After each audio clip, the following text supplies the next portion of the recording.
This summer, Instacart presents famous summer flavors coming to your front door. Or pool. Or hotel. Your grocery delivery has arrived, sir. That was faster than room service. No violins in the lobby. Oh, seriously? Anyway, sit back, relax, and get delivery in as fast as 30 minutes. Starring your favorite snacks, drinks, and more. Download Instacart for free delivery on your first 3 orders. Rated H for hungry audiences. Offer valid for a limited time. Minimum $10 per order. Excludes restaurants. Additional terms and fees apply. We acknowledge the traditional owners of country throughout Australia and recognise their continuing connection to land, waters and culture. We pay our respects to their elders past, present and emerging. Welcome to This Song Is Yours, a music podcast where we chat to a new guest each week, talk about their life and creative endeavours, and talk to them about some of the music they love. Our show works by chatting to our guests about music, their songwriting techniques, and occasionally getting them to make you a playlist of the songs they love. Welcome to episode 217. I'm your host, Simon Fink. Our guest today is Peach PRC. The pop singer and songwriter from Adelaide is having a stellar year and is topping it off by playing at Falls Festival around the country and Heaps Good Fest here in South Australia. In today's episode, we're speaking with Peach PRC about her incredible year, the distinctive nature of her songwriting, and what people at Falls can expect from her shows. Here we go. Our guest today is a brilliant pop singer and songwriter from South Australia. After connecting with fans online and building a healthy-sized following across social media, last year she signed with a major label and released the brilliant breakup track, Josh. This year, 2 more brilliant singles saw her popularity soar, and she's celebrating by playing Falls Festival across the New Year's period and Heaps Good Festival in January. Please welcome to This Song Is Yours, Peach PRC. Hello, how are we? I'm good, how are you? I'm very well, thank you. Thank you so much for your time today. No worries, thanks for having me on. Of course. I feel like even just kind of doing a bit of a look back at the last year or so of the year of 2022, I feel that in terms of Australian musicians, there's a handful that I think have had a better year than others, and I would include Peach PRC on that list. I think that from an outsider's perspective, you've had an absolutely stellar year. And so firstly, I'd like to check in and see how you're doing now that we're entering the I guess, December. Yeah, I'm stoked. I think I have been really lucky this year. I've been really blessed with a lot of amazing things and a lot of really cool opportunities, and I think hopefully next year will be even better. But if not, I've made it further than I thought I was going to, so this is good. Well, look, I think that it is going to continue. I think that there's been enough goodwill, there's been enough success that has come your way this year. Where are we? It's now the start of December. This year we were gifted God Is a Freak and Forever Drunk, 2 massive singles from yourself. Thank you. I guess, how are you feeling with those tracks now being out and having a bit of a body of work that you're able to show to fans? Yeah, it's been really surreal, like being able to sing those live now and like seeing the way that like people sing along to all the words and like how hyped everybody gets, because like obviously like I get hyped writing them and singing them and stuff, like proud of people and they're all jumping along and like singing the little ad-libs and stuff. It was really, really cool to watch.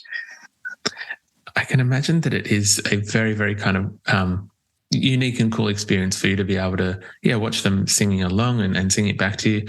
I feel that the music of Peach PRC is straddling a very fine line, because I feel that you somehow appeal to both pop fans and that you somehow still appeal to indie fans as well, that you seem to be across both Venn diagrams, if you will, of the Triple J listeners and the pop listeners. How are you finding that fan base and I guess the cross-section that you have in it? Yeah, it's interesting. Seeing like the kind of people like that turn out to shows and festivals that I do. Like sometimes I'll look out and they'll be like full on tradies in high vis, like on each other's shoulders singing. I really don't know what my demographic is at this point, I think, but that's good though. I think it's really nice that it has an appeal to not just one small niche of people. 100%. I think that is the in kind of doing research for today and having a look.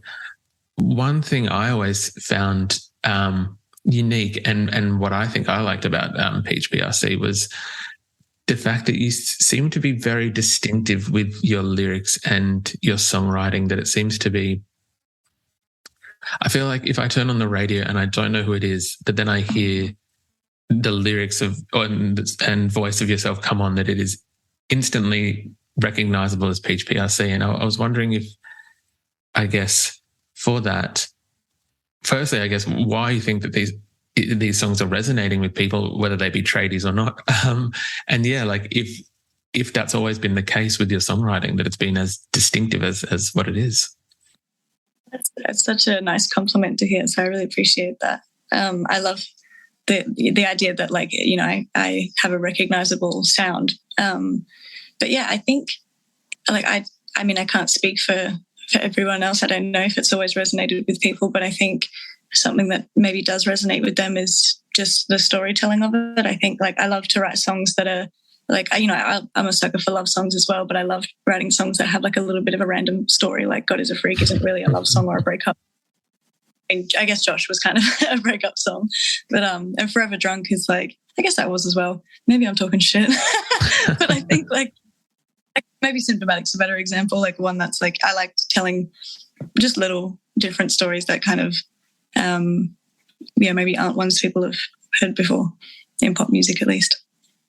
I can appreciate that. And I would maybe, I guess that is attributed to the success of these songs. You yourself have been songwriting for a while, if I've kind of done my research correctly, from, I guess, a very early age in your teenage years. Was it something that initially came easy to you, or do you think that you've found this voice over time and over experience and, I guess, working out what works and what doesn't? Yeah, I mean, I've always loved songwriting, like even from like before my teenage years, like when I was really little, I loved writing songs. I think it's probably only been in the last few years that I've gotten, like, I would say, good at it. Like, I think, like, I always had a passion for it, but I think if I went back and listened to a few of my older stuff, I'm like, oh, it's a bit how you going? But something I've learned, like, since, you know, like in the last few years and collaborating with people and just being more in the industry, is I've learned how to like structure things better. Like I can still tell the same stories with the same, I guess, the way that I would write songs, but it's like it just fits better into a more structured thing. It isn't just kind of like a diary entry of words all thrown out there. And it's like more palatable for people to listen to. Would you say that you're a good collaborator? I would say maybe now I'm better at it. I definitely was not when I started.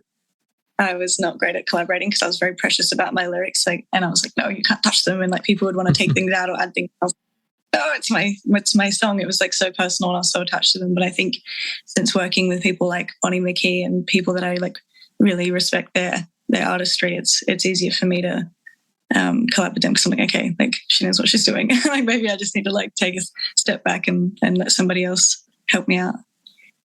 I was going to bring up Bonnie for the single Forever Drunk. You did work with the legendary Bonnie McKee. For people who are listening to this podcast, they might not recognise the name, but they would definitely recognise quite a lot of the songs. I think a very good chunk of Katy Perry's Teenage Dream era was co-written by Bonnie, as well as some songs by Britney and Kesha. Firstly, how did that experience come about? It was interesting. I've been such a Bonnie fan for ages. Like even her own project, like her song American Girl, when that came out, I was obsessed with it. And I used to strip to that back when I was a stripper. It was one of my stage songs. And I've just always loved her like super like bubblegum pop, like 2010s sound. And then I was just a massive fan of her. And I think I reached out to her on TikTok maybe. And then she followed me on TikTok, and then I told my team about her and was like, I would love to work with her. So they kind of teed that up. And then when I was over in LA, I finally got the opportunity to spend a few days working with her. And we did a few songs, and Forever Drunk was the one that we put out, but we've got a bunch that we worked on together that I really love. So it was really cool. That's awesome to hear. Do you think that there will be future collaborations on the cards with yourself and Bonnie at some point? Definitely. We did a session just recently over Zoom. It's not as easy, but yeah, I've got like and having her kind of like make them sparkle.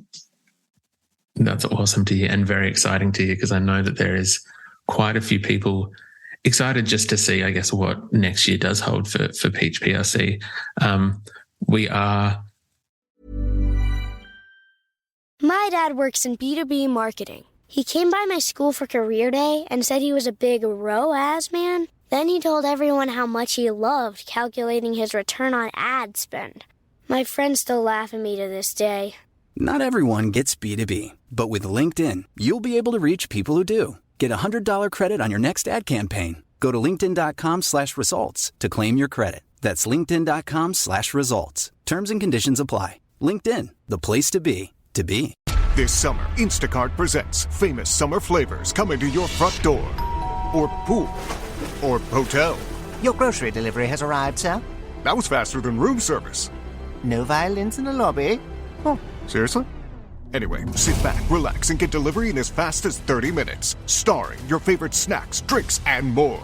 Download Instacart for free delivery on your first 3 orders. Rated H for hungry audiences. Offer valid for a limited time. Minimum $10 per order. Excludes restaurants. Additional terms and fees apply.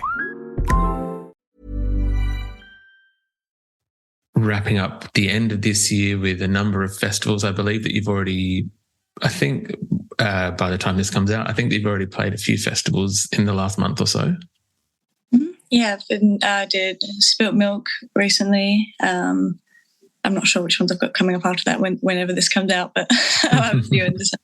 Yeah, some. How did Spilt Milk go?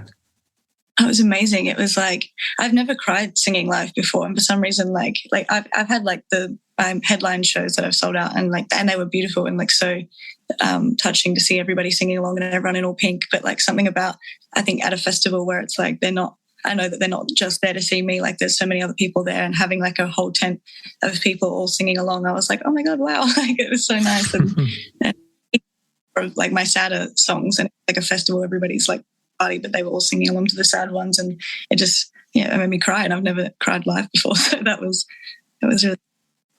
That sounds like an absolutely incredible experience. I know that, well, one of the reasons that we are talking today is a number of the festival appearances that you do have coming up at the end of the year. There's you are on the highly coveted Falls Festival lineup for the end of the year, where you'll be playing in Byron and Melbourne and Tasmania, and also the Heaps Good Festival here in South Australia. I guess firstly, what are you looking forward to about these shows and kind of getting to, I guess, travel around a little bit with this festival? Yeah, I'm so excited. I'm so excited for Falls because like years ago I wanted to go to Falls Festival so bad when I was like 18, and the tickets were all sold out, so I couldn't go, and I went to a different festival instead, and then I didn't have money the year after that, and then COVID happened, so I've like not really been able to go to these festivals, and now that everything's opened up and not only can I go to them, I'm performing in them, so it's just so surreal, and it's going to be awesome doing Heaps Good and going back to Adelaide where I grew up, and hopefully seeing a lot of people that were there along for my journey to get here, so that's going to be really fun. I was going to touch on that because will admit I've been listening and known of Peach PRC for the last year or so. I was surprised. I did not realise that you are an Adelaide girl. We're an Adelaide podcast, but yeah, I didn't realise that you're from the great state of South Australia. Yeah, I only moved to Sydney in 2020, I think. Right. So yeah, not been here long. You're, I guess, talking about Heaps Good, and then we'll get to some more Adelaide things in a second. Yeah, I guess is this the first kind of big South Australian show that you've been able to go back and as you mentioned, like have people from along the way of your journey come and be able to see you in I guess, what is the most successful part of your career thus far? Yeah, it'd be, I did the Youngblood tour and we did Adelaide there, and that was really awesome to see like a few of my friends, a few of the dancers that I used to work with, and even the girl that I wrote Blondes about, she came to see with Youngblood, so that was really cool. But yeah, it'll be sick to have like a festival vibe, like where it's not so, I guess they were there to see Youngblood, and now it's like, hopefully there'll be some people there to see me. That'll be really fun. I imagine that I have no doubt in my mind that there is going to be quite a crowd there for yourself when you come on stage at Heaps Good and at Falls as well, but just as we were talking about Heaps Good. Do you remember much about, I guess, as we mentioned, your songwriting from a young age. Do you remember much about the Adelaide music scene around that time and when you were coming up?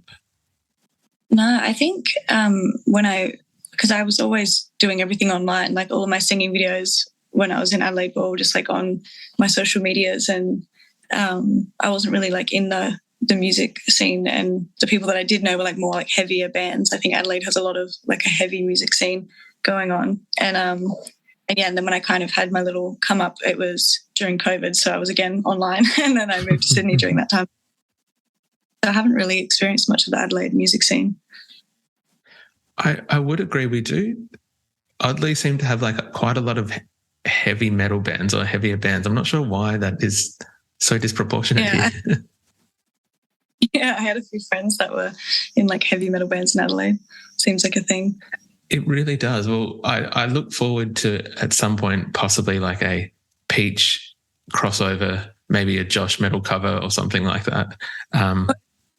Funny because I used to do music videos in Adelaide. Like I used to be a little extra in music videos, and a few of the videos I did in Adelaide were for like heavy metal bands. So I think people like can still find them now, like the little Easter eggs around there, like metal music video. So there kind of has been a crossover at one stage. That's incredible. I think myself and anyone listening to this might go and have a little bit of a YouTube dive later and see what we can find in terms of the crossover, as you said. I know that that I guess songwriting for yourself has been a long journey. I know that there's been some points where you weren't writing music and then you've come back to it. And I don't necessarily want to get into that personal aspect. That is your story, and that's not why we're here. But I was wondering, when you came back to songwriting and found your way back to music, I was wondering if you could talk about like what it was that drew you back and I guess opened up that part of you, that creative process in you once again. Yeah, I started writing. Like obviously, like went through a real tough time, and then that was something that I just needed an outlet for. And I wrote this song, and it's super wordy and like super like not cohesive. And I put it on my Instagram, and at the time I think I had like 1,000 followers on Instagram. It was all just like friends and family and stuff. But the feedback that I got was like so sweet and positive, and everybody was like, wow, I had no idea that you could write like this, and they were all so kind, and it just like it sparked something in me, and just like I felt so like elated and lit up. I was like, oh my god, wow, like people really think that I have a talent for this, and I miss doing this. And it was so rewarding for me when I was not getting much reward from anything at that time. So that was something that really brought me a lot of joy, and it was just, and I guess it just started a fire in me, if you will, and then I just kept going with it, and it was all That's very cool. I thank you for sharing that story with us. Do you have any advice for young songwriters now who might be in a similar position for whatever reason, that they're not feeling certain about their own songwriting, or that they're not sure whether to take like the next step in their own creative journey? Yeah, I think the best advice I could give, I guess, for people wanting to write music or be successful in their songwriting, I think something that has helped me is just, and I still have to remind myself to do it, is to try and like just write what you think sounds good and what you feel you want to put into a song, and like doesn't matter if it feels like it's not really working or it's too much word or not enough, or like whatever you feel like expressing in that. Because sometimes the music that I find that is just like me venting like a journal entry or something. I'm not really paying attention to how catchy it is, or if the melody is good, or if it's like the perfect pop formula. And those seem to be the songs that do the best. And then the ones that I wasn't really trying with, and the ones that I try to like properly formulate, I'm kind of always fall short. So I guess that would be the only advice I could give. No, thank you for that. I think that is, it seems as though in the 2020s that more honest pops does seem to be resonating with audiences. More people like to see an artist for what they actually are, instead of maybe like the previous mystery that was there maybe 10, 15 years ago. Yeah, definitely agree. I think a lot of that like elusive mystery to like celebrities or artists and stuff is kind of, we've shifted away from that, and I think people are really resonating with authenticity. 100%, I would agree with that, yeah. Peach, as we mentioned before, you are on the Falls lineup to the end of this year. Is there anyone on that lineup you're particularly interested in seeing? I would love to see Rico Nasty. We follow each other on TikTok, and I messaged her and was like, I'm going to be at Falls. Like, we should hang out. She was like, yeah, let's do it. So I'm excited to see her. And I've been like a massive fan of her for ages. I used to dance to her music as well. So that'll be really cool to see her live and hopefully catch up with her. That's awesome. I love that TikTok these days does kind of take out a lot of that middleman. I think previously for artists to speak to one another, it would be like your people speak to my people, whatever. But the fact that you can just, use technology these days to be able to interact one-to-one and possibly organise that catch-up. Do you think there's a possibility of a collaboration on stage at some point, or am I maybe going too far with that? Be ambitious, I wish, but I don't think at this stage. But look, we can put it out there and hope that it manifests in the universe. Peach, as we mentioned, end of the year, 2023 is upon us. Can we expect, we've had a few singles this year as discussed, can we expect possibly an EP or a full length at some point next year? Yeah, definitely. I've been working on an EP at the moment, and there's lots of really fun, exciting things that are going to be surrounding that. And so, yeah, I can't say an exact date, but yeah, sometime early next year there'll be an EP. Look, that is, even the news of that is very, very exciting. So I appreciate that. I won't push for any further details. Lastly, we would usually ask our guests what they're currently listening to. Is there anything at the moment, Peach, that is on high rotation for yourself? It's weird. It's like I usually listen to like super like hyper pop or like really pop stuff, but lately I've been listening to this guy Levi Roth, and I found him through TikTok, and it's like very not my usual style of music. It's like more acoustic, but I think his lyrics are just so beautiful, and I've been listening to Competition Kissing on repeat. I think people should check him out. Beautiful. I will put the link for that song in the show notes of this episode, along with all the details for Falls Festival and for Heaps Good, so that people can come check you out at those fests. But Peach PRC, thank you so much for coming onto the pod. Well, thank you so much for having me. It's been great.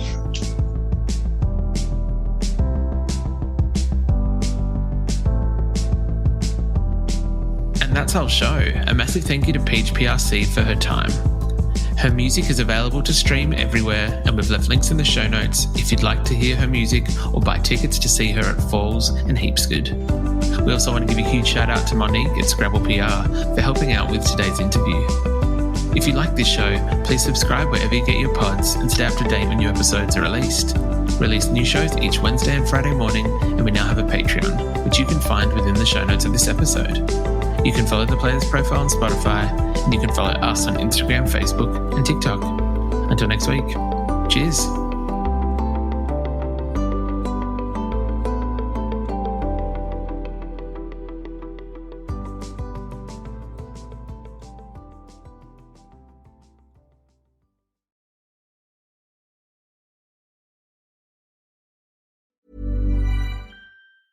Never sleep hot again with Bowl and Branch's best-selling naturally cooling sheets. They feel super crisp and cool to the touch and are expertly designed for enhanced breathability so you don't overheat at night. Start getting your best night's sleep this summer with cooling sheets made with the highest quality materials. Try Bowl and Branch with a 30-night worry-free guarantee. Plus, get 15% off and free shipping on your first set of sheets at bowlandbranch.com with code BUTTERY. Exclusions apply. See site for details.